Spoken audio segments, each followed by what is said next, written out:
Shalom, selamat pagi Bapak Ibu Saudara yang dikasihi Tuhan Yesus Kristus. Selamat kita berjumpa kembali dalam renungan pada pagi hari ini. Kita bersyukur karena Tuhan sungguh sangat baik dalam hidup kita. Tuhan selalu ada dan memberikan kita kekuatan. Sebelum kita mendengarkan renungan firman Tuhan, mari kita berdoa. Bapa di sorga, Bapa dalam nama Tuhan Yesus Kristus, Tuhan dan Allah kami yang hidup, Tuhan yang penuh dengan kasih setia, yang selalu menyertai kami. Terima kasih, kami bersyukur untuk penyertaan Tuhan dan perlindungan-Mu sampai pada saat ini. Kembali kami mau mendengar kebenaran firman-Mu sebelum kami memulai aktivitas kami. Tolong kami, urapi kami Tuhan, supaya kami mengerti dan mentaati akan setiap kehendak-Mu. Dalam nama Tuhan Yesus kami berdoa. Haleluya, amin. Saudara yang dikasih Tuhan, ayat firman Tuhan saat ini terdapat dalam kitab Imamat pasal 24 ayat 1-4. Tertulis demikian.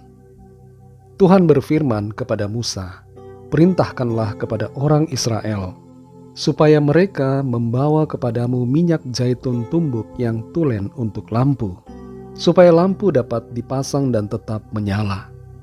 Harun harus tetap mengatur lampu-lampu itu di depan tabir yang menutupi tabut hukum di dalam kemah pertemuan, dari petang sampai pagi di hadapan Tuhan. Itulah suatu ketetapan untuk selama-lamanya bagimu turun-temurun. Di atas kandil dari emas murni haruslah tetap diaturnya lampu-lampu itu di hadapan Tuhan."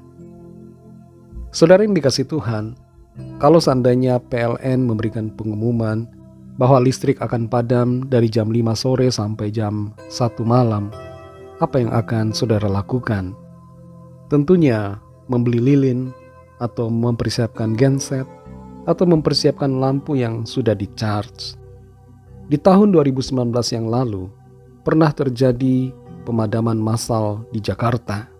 Kejadian ini terjadi pada tanggal 4 bulan Agustus sampai 5 Agustus 2019.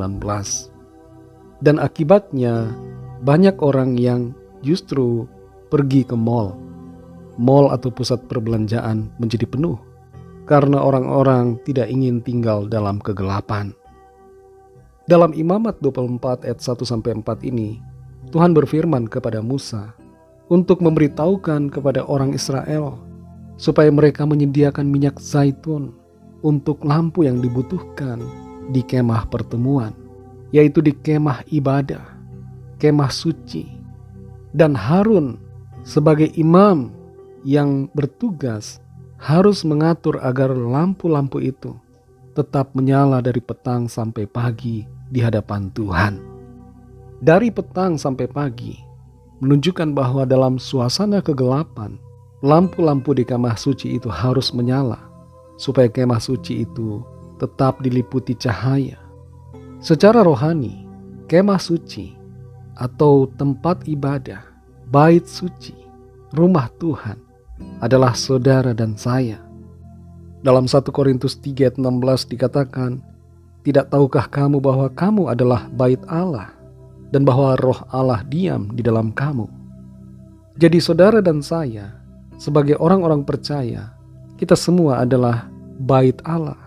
Kita adalah bait Tuhan, kemah Tuhan. Dan sebagai kemah Tuhan, Tuhan mau agar kita tetap menyala dengan terang di tengah-tengah kegelapan dunia ini. Bagaimana agar menjaga pelita dalam kemah suci kita, di dalam hidup kita tetap menyala? Yang pertama adalah dengan mengizinkan firman Tuhan terus ada di dalam hati kita. Dalam Mazmur 119 ayat 105 dikatakan, "Firman-Mu itu pelita bagi kakiku dan terang bagi jalanku." Firman Tuhan adalah pelita dan terang, dan itu sebabnya kita perlu firman Tuhan. Dan Tuhan Yesus adalah Sang Firman. Dialah Allah yang kita perlukan untuk ada di dalam hidup kita.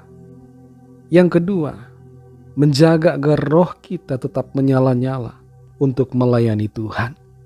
Dalam Roma 12 ayat 11 dikatakan, "Janganlah hendaknya kerajinanmu kendor, biarlah rohmu menyala-nyala dan layanilah Tuhan." Dan yang ketiga, bagaimana agar terang kita terus bercahaya? adalah dengan memancarkan terang kita di hadapan orang-orang di sekitar kita. Dalam Matius 5 ayat 16 dikatakan, demikianlah hendaknya terangmu bercahaya di depan orang, supaya mereka melihat perbuatanmu yang baik dan memuliakan Bapamu yang di sorga. Jangan tutupi terang kita, saudara, tapi biarkan terang Kristus itu menyala, sehingga orang-orang di sekitar kita dapat melihat kemuliaan Tuhan melalui kehidupan kita. Biarlah kemah suci kita, hidup kita ini, terus menyala di hadapan Tuhan. Mari kita berdoa. Terima kasih Tuhan Yesus, kami mengucap syukur Bapa untuk firman-Mu yang sudah kami dengar saat ini. Mengajarkan kami, mengingatkan untuk kami tetap menjaga hidup kami agar menyala di hadapan-Mu, supaya terang kami bercahaya dan kemuliaan Tuhan nyata melalui kehidupan kami. Tolong kami Tuhan supaya kami selalu bersekutu dengan firman-Mu, menjaga firman-Mu dalam hidup kami, melakukannya dengan segenap hati. Dan tolong kami juga Tuhan supaya kami selalu semangat untuk melayani Engkau Tuhan. Penuhi kami dengan Roh Kudus-Mu untuk terus giat mengerjakan panggilan Tuhan. Dan tolong kami supaya kami tidak malu untuk menyatakan iman kami, menyatakan terang-Mu ya Tuhan di tengah-tengah dunia yang gelap ini. Terima kasih untuk firman-Mu.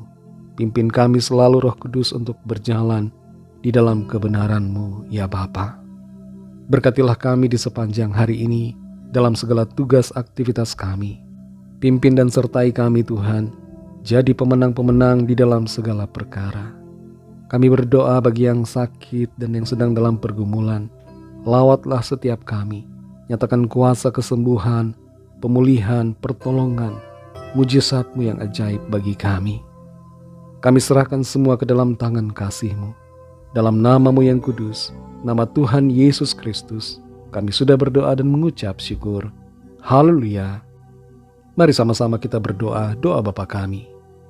Bapa kami yang di sorga, dikuduskanlah nama-Mu, datanglah kerajaan-Mu, jadilah kehendak-Mu di bumi seperti di sorga. Berikanlah kami pada hari ini makanan kami yang secukupnya, dan ampunilah kami akan kesalahan kami, seperti kami juga mengampuni orang yang bersalah kepada kami. Dan janganlah membawa kami ke dalam pencobaan, tetapi lepaskanlah kami daripada yang jahat, karena Engkaulah yang mempunyai kerajaan dan kuasa dan kemuliaan sampai selama-lamanya. Amin. Terimalah berkat Tuhan. Tuhan memberkati engkau dan melindungi engkau. Tuhan menyinari engkau dengan wajah-Nya dan memberikan kasih karunia. Tuhan menghadapkan wajah-Nya kepadamu dan memberikan damai sejahtera. Berkat dan anugerah Allah Bapa, kasih karunia dari Tuhan Yesus Kristus, dalam persekutuan dengan Roh Kudus, menyertai kita semua, sekarang ini dan sampai Maranatha Tuhan Yesus datang kembali, dan bahkan sampai selama-lamanya. Dalam berkat nama Tuhan Yesus Kristus, haleluya, amin. Puji Tuhan, saudara yang dikasihi Tuhan, saya percaya firman Tuhan menjadi berkat dan kekuatan buat saudara semua, dan Roh Kudus akan menolong saudara untuk lebih lagi memahami kebenaran firman Tuhan dan hidup selalu dalam kemenangan. Tuhan Yesus memberkati saudara semua. Selamat beraktivitas dan sampai jumpa dalam renungan yang berikutnya. Haleluya.